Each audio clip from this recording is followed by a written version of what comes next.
Hi, I'm 𝗕𝗔𝗦𝗬𝗘 from Washington. Please like and subscribe. My parents were space scientists at NASA, so they named me after one of the brightest stars in the galaxy, Rigel.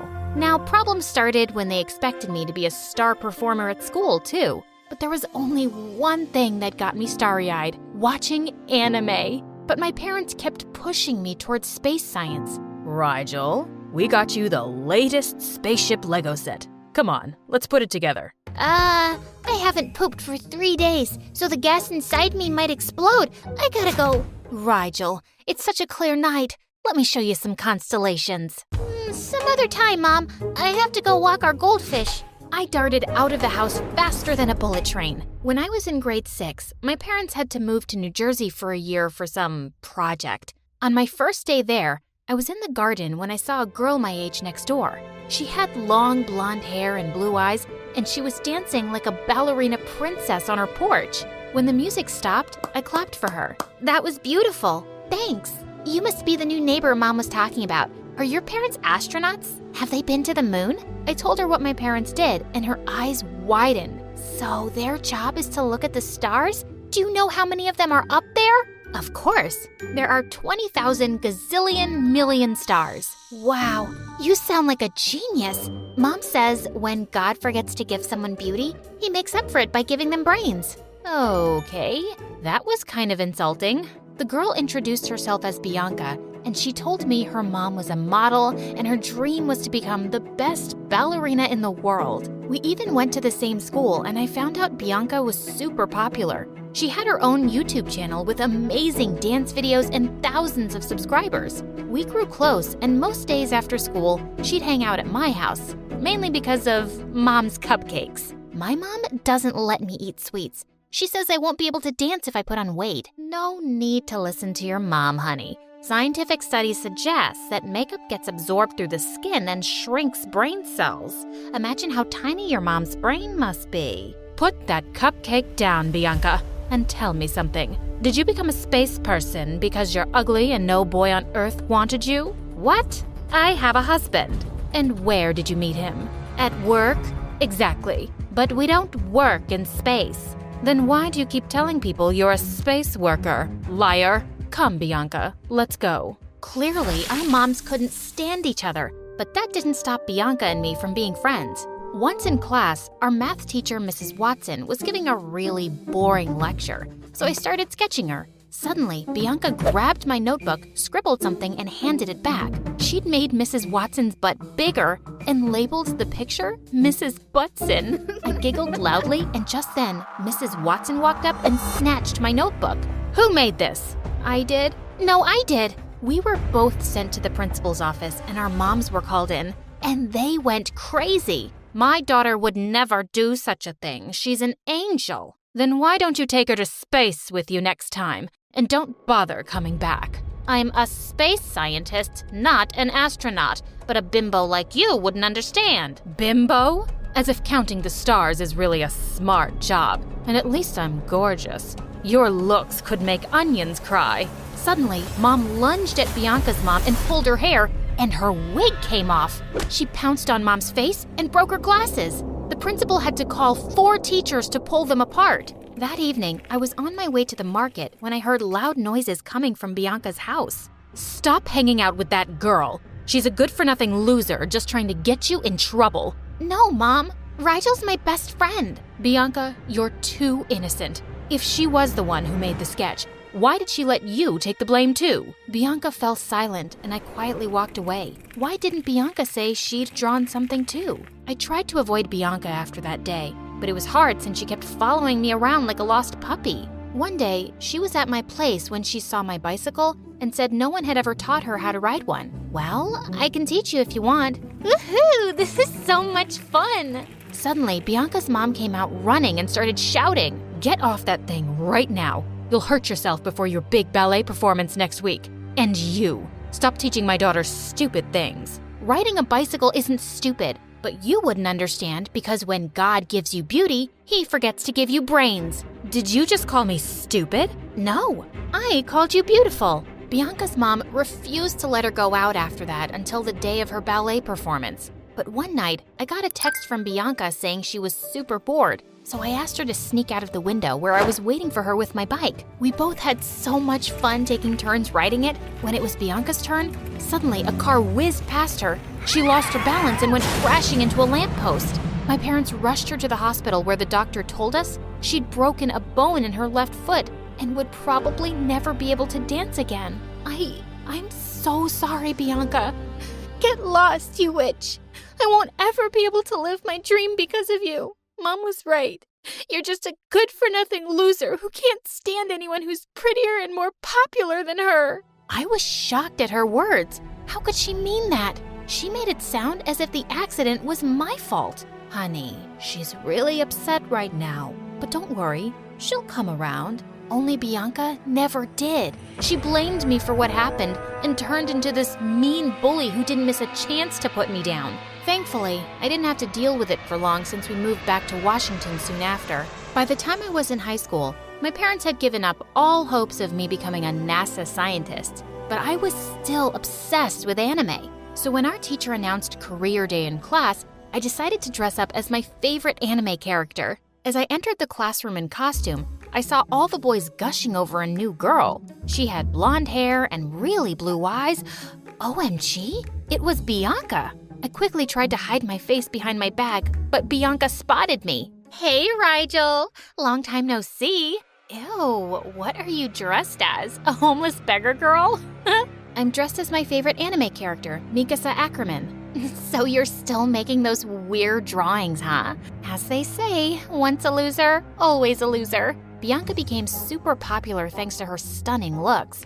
All the boys wanted to date her, and all the girls wanted fashion tips from her. And Bianca never failed to rub her popularity in my face. Rigel, 97 guys proposed to me today. Or wait, was it 99? Well, good for you.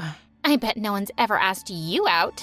Such a loser. 𝗕𝗔𝗦𝗬𝗏 can never be a loser. I turned around to see Toby standing behind me. He was a year senior to us and was an awkward skinny guy with braces and huge glasses. I just wanted to tell you that I loved your outfit that day. Thanks. Are you into anime too? Yeah, big time. We ended up discussing our favorite shows and characters and didn't even notice when Bianca marched off angrily. After that day, I started hanging out with Toby, and he told me something shocking. Bianca was his stepsister. Her mom married my dad a few months back. Things are weird between Bianca and her mom. They hardly ever talk to each other. I told him about our friendship and how things ended between us. Now I get why she's mean to you. Do you want me to talk to her? No, I don't want things to turn ugly between you two because of me. Toby and I started getting closer day by day, and we had tons in common. One evening, he invited me to his house to show me his collection of anime comics. His favorite anime character played the guitar, and he had a similar one in his room too.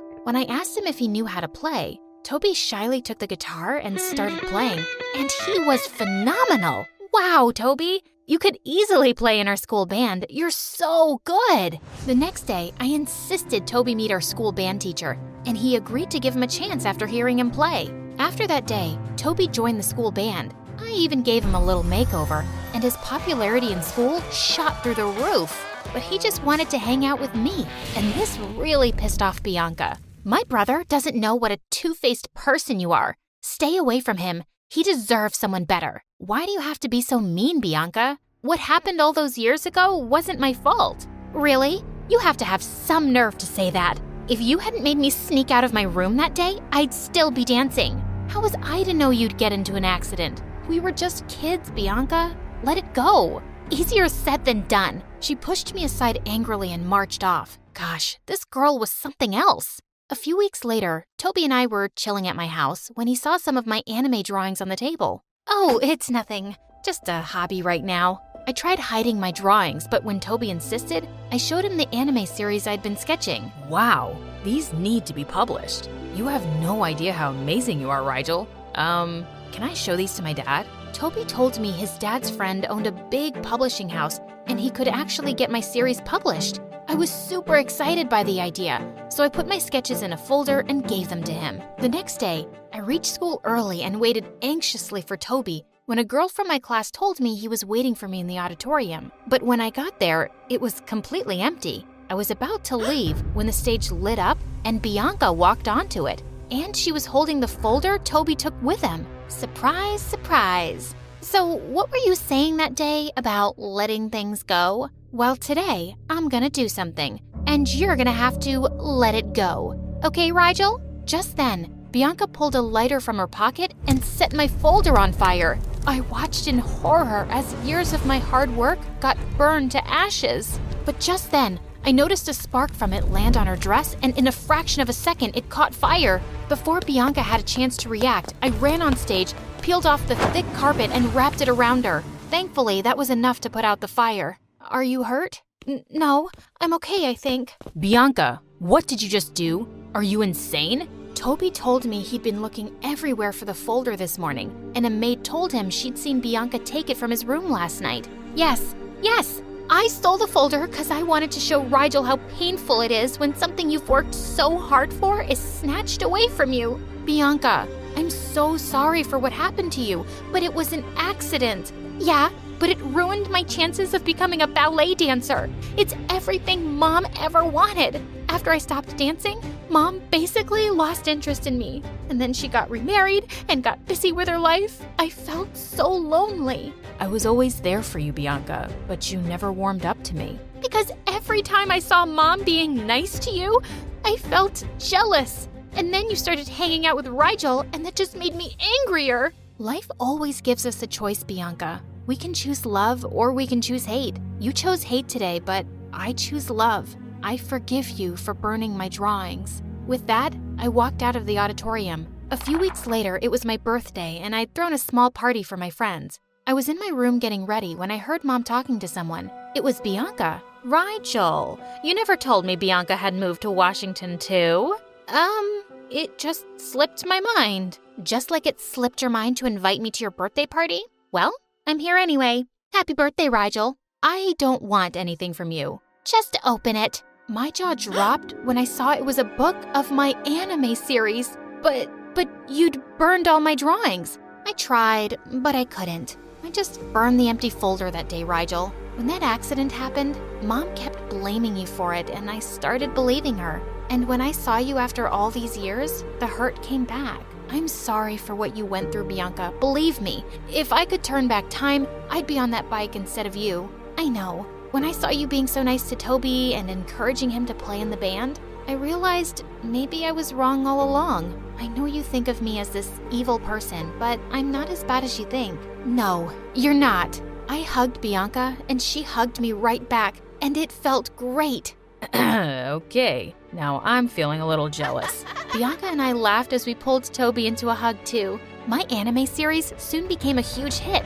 With success came money, and my parents were shocked that what they considered a waste of time could actually be a full-time career opportunity. So, do you guys still want me to be a space scientist? Yes, but only in an anime. This was my first day at my new school, and so far, it was going pretty well. Can you believe the principal himself was giving me the guided tour, as well as showering me with praise?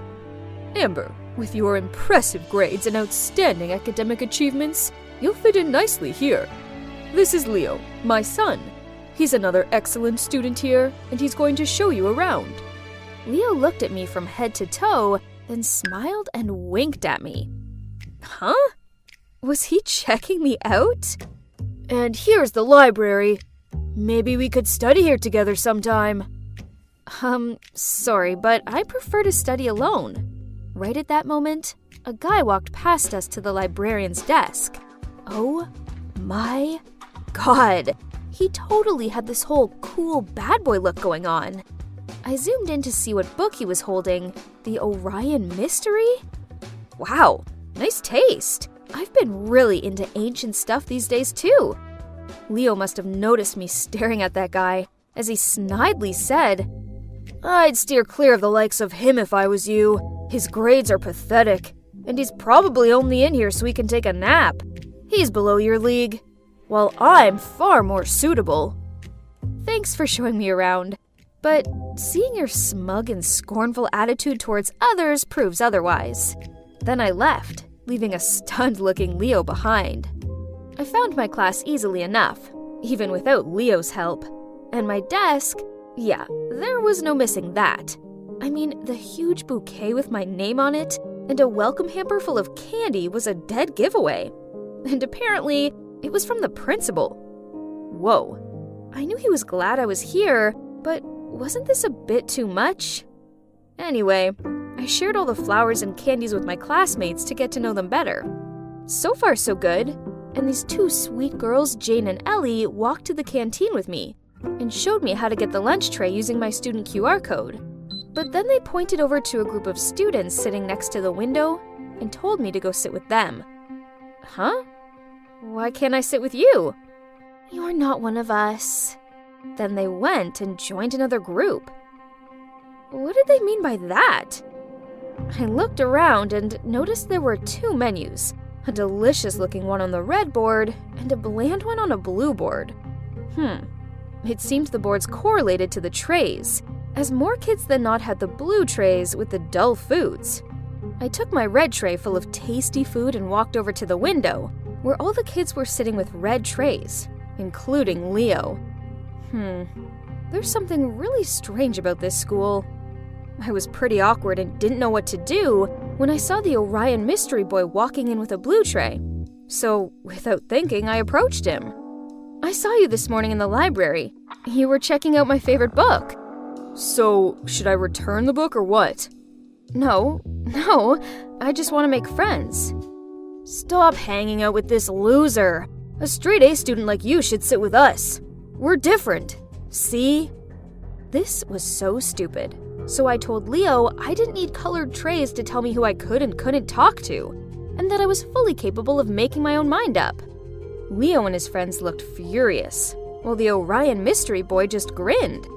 Suddenly, a girl in the group spoke up with a super cold tone. Don't worry, Leo. This new girl will soon figure out what losers they are. Then she signaled for the whole group to leave. After that, the Orion mystery boy and I started talking, and he finally told me his name. It's John. The blue tray kids were really nice. Way nicer than the red tray ones. I asked John what the deal with the trays was, and he said that this school divided its students into two groups. The red were top achievers, and therefore got better food, cleaner spaces at the canteen, just everything. While the blues were made to eat bland food and squashed into the corner of the canteen. Poof! This whole thing was dumb. So I continued hanging out with John and his friends. Only Leo and that girl he was with, Quinn, didn't approve. Turns out she's the best student around here, and that made her the leader of the Reds. On many occasions, Quinn and her minions had pulled me aside after class to tell me I should stay away from the blues. But I didn't care. Then one day, the school announced that it was looking for the next school president. I wasn't that interested in it, but my friends were eager for me to sign up. If you're president, then you could make things fairer around here. Right. Better food, better tables and chairs. Please, we need you. Well, they did have a point. I really wanted them to have better things. And I suppose being school president would look good on my profile. So I signed up. But wow, I didn't think I'd be this popular. My friends completely supported me, made colorful banners, and helped me come up with catchy slogans. And you know what? In the end, I got to the final round. Whoop! Now all I had to do was beat Quinn. But then something awful happened at the school. I arrived to find a bunch of students gathered around something. I squeezed through the crowd and... oh my god. The principal's beloved portrait was covered in red paint. Then across the loudspeakers, two names were called to the principal's office. John's and mine. Do you two know why I've summoned you here? John and I shared confused looks. No, huh? My portrait has been vandalized, and I know that Amber, you were the last one who passed the security guard yesterday. And John, you were caught on CCTV climbing over the back gate. Can you both please explain what you were doing so late at school? I couldn't find my math book, and I have an important math test coming up. So I came back to try and find it. And what about you, John? I knew it. An exemplary student such as Amber would never do such a thing. But a troublemaker like you, on the other hand, you're expelled. I didn't do it. Please reconsider, sir. Please give me some time so I can find the one who's responsible. Very well. Seeing as it's you, Amber, I shall allow you 1 week to prove this boy's innocence. Or his guilt. When we left the office, I asked John why he was sneaking about the school late at night, but he got all defensive.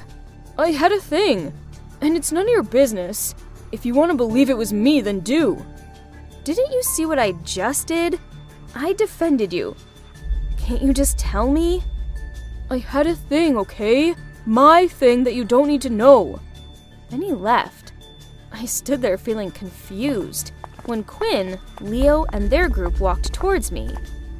Don't waste your time with him. Sooner or later he's gonna be expelled. Right, Quinn? But Quinn ignored him, then gave me a dagger look. I'm gonna say this one last time. Stay away from him. And they all left. Why was Leo so sure that John would be expelled? I know they all hated John, especially Quinn. Could it be that they framed him? Well, there's only one way to find out. I needed to keep a close eye on Quinn and see what she was up to. So after school, I followed Quinn all the way to the harbor. It's like she was waiting for someone. What on earth are you doing? My God, I had to press my hands over my mouth so I didn't start screaming. Turns out he noticed that I was following Quinn, so he followed me too in case I do something stupid. Suddenly, Quinn took her phone out to call someone. But then a strange thing happened. John's phone started vibrating. Why is Quinn calling you? John took his phone out and showed me the screen.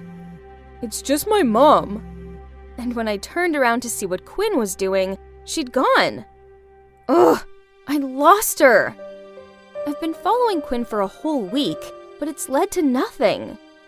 I was so deep in my thoughts that I accidentally dropped someone's backpack and all their stuff fell out. Ugh, it's Quinn's. Better pick everything up before she comes back. But then I saw something that caught my attention. It was a receipt for red paint. Jackpot. I knew it was her. John was skipping classes today, so I took a detour to his house after school to tell him. Huh? Why was Quinn standing outside his door? There was something seriously fishy going on here, so I followed them. They stopped at an abandoned house nearby, and I eavesdropped on their conversation. I think Amber knows something. Last time, we were lucky she didn't catch us dating at the harbor. But this time, what if she finds out? I've been working so hard for this school president campaign. I knew she'd go back for her math book. It would have been fine if the school didn't have that new camera at the back gate. Tomorrow, I will confess to the principal that I did it. You didn't do it yourself anyway. Oh God, I couldn't believe it. Turns out, Quinn was meeting John at the harbor, so when she called someone, it was actually him. But being an expert at this secret dating game, he had her number saved as Mom. They were hiding their relationship this whole time. And worse, they tried framing me so Quinn would win the election. Unbelievable. I couldn't stay quiet any longer, so I stepped out in front of them, told them I'd heard everything and that I was going to tell the principal. Then I ran off without letting them say a word. The next day, I was en route to the principal's office when I passed Quinn tearing down her election posters on the wall. Why are you doing that? It's okay. I know I don't deserve to be school president. I thought you wanted to be president more than anything in the world. Why else would you play dirty tricks on me? So, Quinn explained to me that she was running for school president to eliminate the discrimination here, so that she didn't have to hide her relationship with John any longer. Oh wow, I didn't know. I didn't expect her to have such a meaningful motive behind all this. My plan was just to fight for better things for the Blues team. But man, Quinn had a vision to change this whole school. Impressive. And there's one more thing. Since you're the principal's favorite student, we were afraid that if you become school president, despite your best efforts, things here would only get worse. So there was no other way for us. We had to. I'm sorry. It seems like I misjudged Quinn. and I didn't want John to get expelled, so I said that I'd take the blame for the portrait incident. But it's all my fault. You don't need to do that. No worries. I'm sure to ace the math test and win a prize for the school, so there's no way he's gonna punish me. So at recess, I was heading to the principal's office, but before I could get there, I found myself being dragged into the janitor's closet. Oh, it was John. He was feeling guilty and didn't want me to take the fall. I was about to reply to him when I heard two familiar voices in the science room next to us. It was Quinn and Leo. Oh my god, we could hear them clearly through the ventilation hole.